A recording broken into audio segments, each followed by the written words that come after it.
जिसने अपने आप को वश में कर लिया, अपने मन को वश में कर लिया, उसकी जीत को देवता भी हार में नहीं बदल सकते दोस्तों, हार में नहीं बदल सकते। नमस्कार दोस्तों, मैं ज्योतिष आचार्य सचिन कुकरेती आपका अपने चैनल नीलकंठ ज्योतिष में हार्दिक अभिनंदन करता हूं। आज का ये ज्योतिष का कार्यक्रम वृश्चिक राशि के लिए बहुत महत्वपूर्ण है। आज से, जी हां, आज से लगाकर 50 दिन बाद शनि की ढैया शुरू हो जाएगी वृश्चिक राशि वाले व्यक्तियों की, यानी कि जिसको बोलते हैं शनि की पनौती 2.5 साल के लिए शुरू हो जाएगी।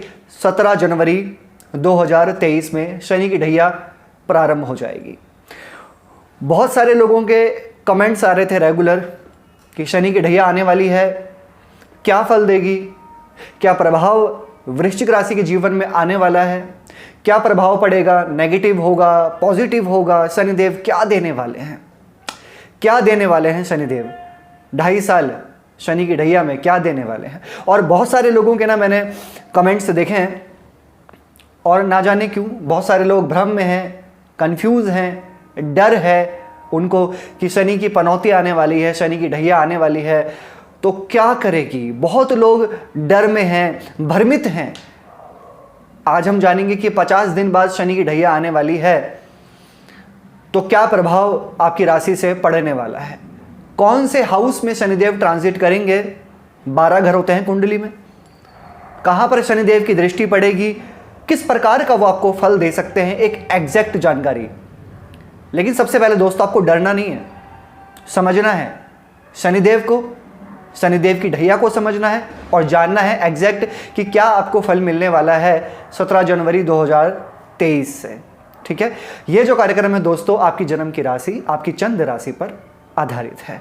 और अगर आप मुझसे परामर्श लेना चाहते हैं तो चैनल के और वीडियो के डिस्क्रिप्शन में नंबर आप ले सकते हैं। जो भी आपको कमेंट्स में रिप्लाई करते हैं ना चैनल की फोटो लगा के, वो सारे स्कैम होते हैं, पहले आप अच्छे से चेक कीजिएगा। ठीक है, 50 दिन रह गए हैं शनि की ढैया को। पहले हम इसके बारे में कुछ विशेष जान लेते हैं।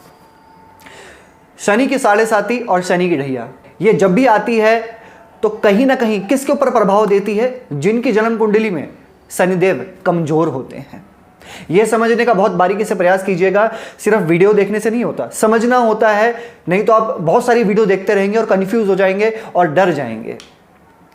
जब आपकी राशि से शनिदेव आपके 4th हाउस और आपके 8th हाउस में ट्रांजिट करते हैं तो शनिदेव की ढैया प्रारंभ हो जाती है और उनको बुरा प्रभाव देती है। शनिदेव को क्या कहा जाता है, न्याय के देवता।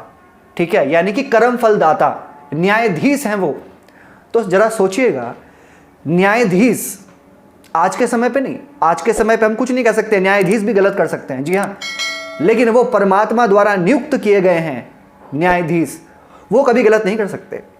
वो बैलेंस लेके चल रहे हैं आपके कर्मों का, डेबिट और क्रेडिट। जैसे आप अपने अकाउंट में पैसे डालते हैं ना तो क्रेडिट हो जाता है और निकालते हैं तो डेबिट हो जाता है, वैसे ही शनिदेव के पास सबके कर्मों का लेखा जोखा है। और जब भी शनिदेव की ढैया और 7.5 आती है तो वो न्याय देते हैं, न्याय करते हैं। और उनकी जन्म कुंडली में, जिनकी जन्म कुंडली में शनिदेव नीच के होते हैं या फिर पाप प्रभाव में होते हैं या फिर शत्रु के घर में जाकर बैठे होते हैं, उनको ज़्यादा परेशानी देखी जाती है।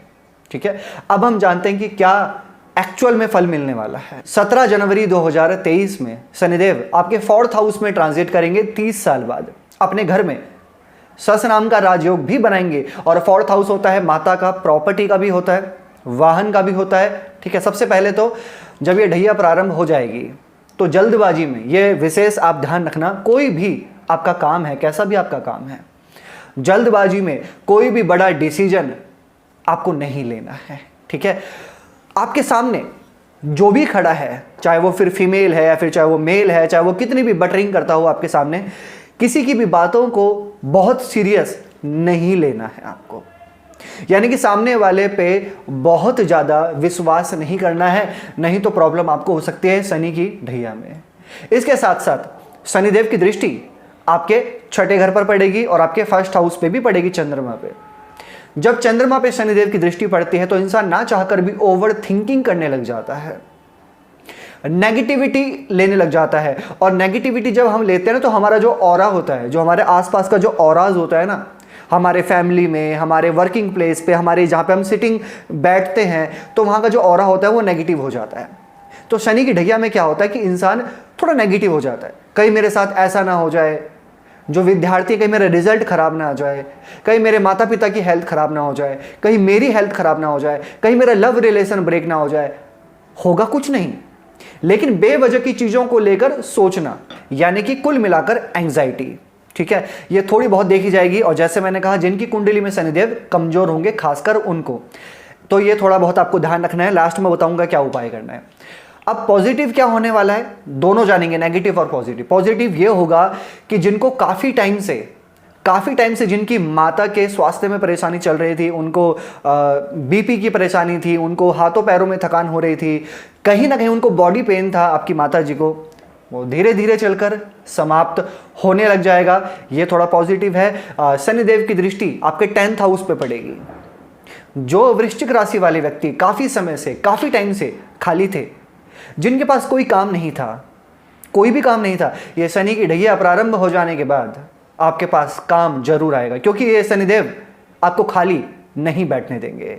यानी कि काम आपको जरूर करना पड़ेगा, मेहनत करनी पड़ेगी, भागदौड़ करनी पड़ेगी। जब शनिदेव की पनौती आती है ना दोस्तों, तो मेहनत तो करनी पड़ती है, ट्रैवलिंग भी करनी पड़ती है, यानी कि अपने दिमाग को खर्च करना पड़ता है, और वो आपको करना पड़ेगा।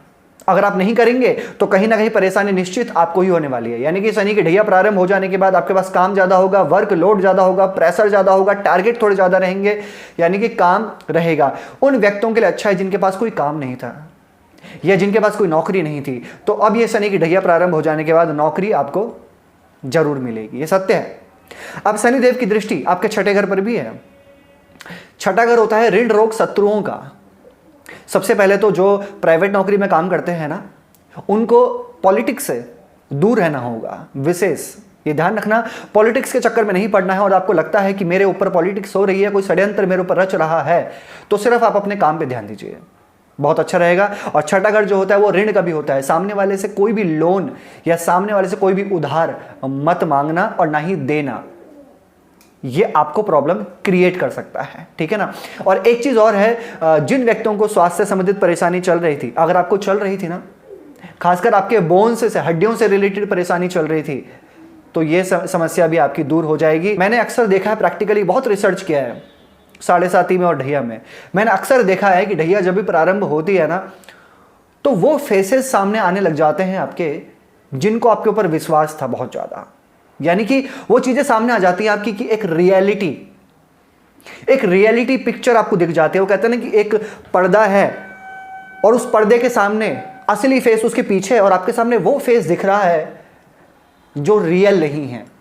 तो ये शनि की ढैया प्रारंभ हो जाने के बाद मुझे कमेंट करिएगा वो व्यक्ति कि जिनको एक रियलिटी पता चलती है, ये दुनिया क्या है, ये रिलेशन क्या है, ये वर्क क्या है, ये कर्मास क्या है। यानी कि शनिदेव जब भी आते हैं ना दोस्तों, तो कर्मास को सिखा देते हैं कि कर्मा क्या होता है, ठीक है। तो ये चीजें आपको बहुत अच्छे से पता चल जाता है। कर्म, धर्म, सनातन धर्म, ये सारी चीजों को इंसान बोध करने लग जाता है।